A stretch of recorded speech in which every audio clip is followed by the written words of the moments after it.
Olá pessoal, meu nome é Lelis, faço parte da equipe de facilitadores aqui do Centro Cato e hoje nós vamos falar do CAV, o ciclo de aprendizagem vivencial. Ele ocorre quando uma pessoa se envolve em uma atividade, analisa essa atividade criticamente e extrai insights e aplica os seus resultados para uma mudança de comportamento mais eficaz.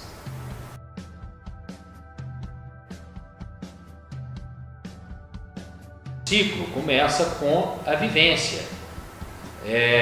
O que se espera dessa vivência, que é a atividade, né? É desenvolver uma base comum de dados para iniciar uma discussão. Essa atividade, né, ela pode ser um estudo de caso, um filme, um jogo de empresa, né? Ou seja, qualquer vivência que dela possa ser extraído o aprendizado.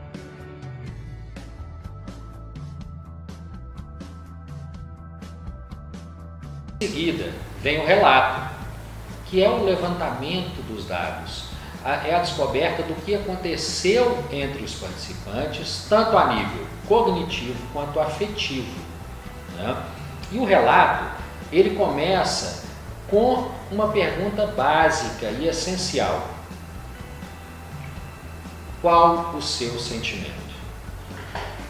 Por que essa pergunta é essencial? Porque toda atividade, né, ela gera excitação, divertimento, apreensão, raiva. Então o relato começa com o esvaziar dessa panela de pressão, para que daí a gente possa começar a extrair o aprendizado. E esse aprendizado, né, ele começa então com o registro dos dados referentes à produtividade, a análise de desempenho do grupo, né, por meio das discussões e perguntas. É a fase do que aconteceu. É quando o participante relata, então, o que aconteceu na atividade.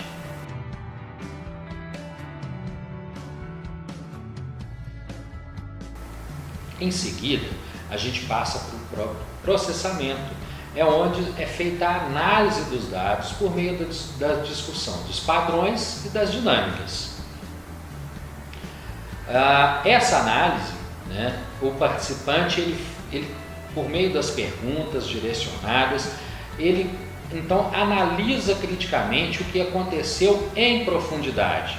É a fase do porquê, né? Então, relaciona causa e efeito e começa a perceber se foi bom ou ruim a ação realizada. A gente está aplicando um jogo de liderança.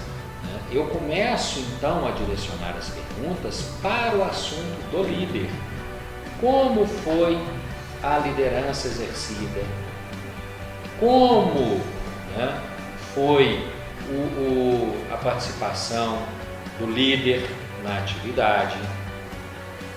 O que facilitou tomar a decisão? O que dificultou?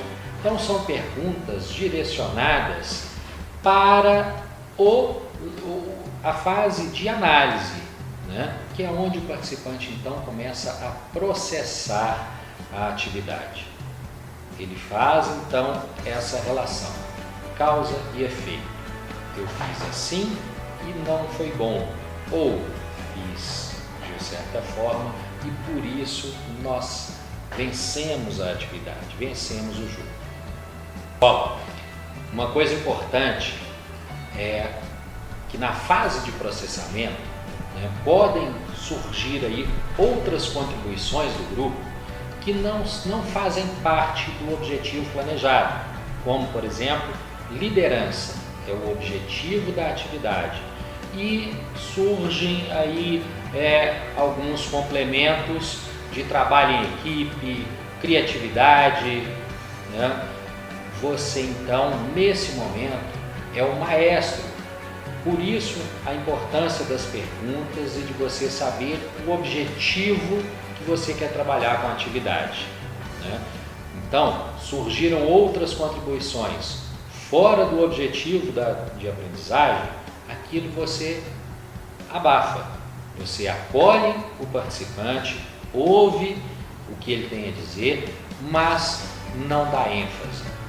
E volta a pergunta para aquilo que é o objetivo da atividade. Se é liderança, então ressalta a pergunta de liderança. Por quê?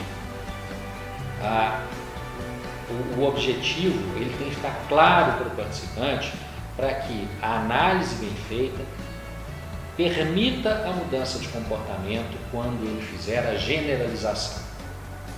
Na generalização já deve estar claro o objetivo da atividade.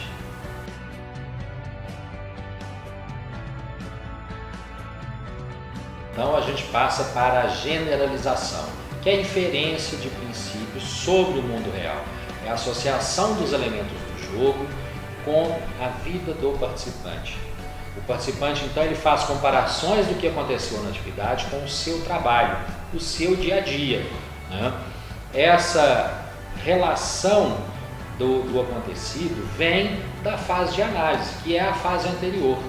Após analisar, né, o porquê ele tomou as decisões, a gente então compara com o acontecido, com o que acontece na empresa. Ele vê então que o seu comportamento às vezes pode ser melhorado, né? Porque na empresa acontece da mesma forma que aconteceu na vivência. O jogo traz, né, por meio do ambiente controlado, esses acontecimentos. O participante, então, por meio dessa comparação, repensa o seu comportamento. Por quê?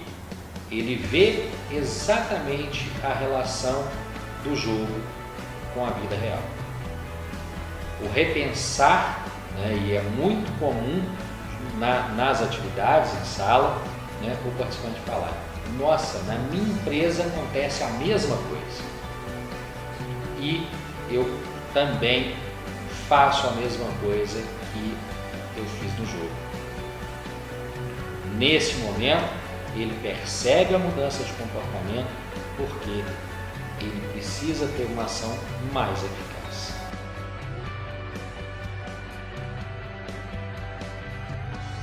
Então, a gente chega na fase da aplicação, que é o comportamento, o planejamento de comportamentos mais eficazes. É o propósito para qual toda a atividade foi pensada, né? É o momento em que os participantes transferem as generalizações para a situação real e planejam os comportamentos mais eficazes, né? Então, nesse momento, a gente, ao longo do ciclo, as perguntas vão diminuindo em quantidade. Aqui é uma pergunta direta, né? Diante daquilo que você vivenciou, que você percebeu que pode ser melhorado, o que você vai fazer agora a partir do próximo dia, a partir do momento em que você chegar no seu trabalho, né? Qual é a mudança de comportamento? Qual o seu compromisso para esse comportamento que já foi falado, que já foi mostrado como mais eficaz? Pessoal, o fechamento conceitual é a hora da aula, e esse fechamento é onde a gente vai aprofundar no assunto, é falar daquilo que foi trabalhado conceitualmente na atividade. Então, se eu estou trabalhando liderança, eu vou falar de comportamento de liderança, das características do líder, enfim, a aula ligada ao assunto, né? E esse fechamento, o aprofundamento do fechamento é de acordo com o público que você vai trabalhar. Ele pode ser mais extenso ou às vezes pode ser usado um fechamento com um vídeo, um filme, coisa rápida, só para nivelar o conceito.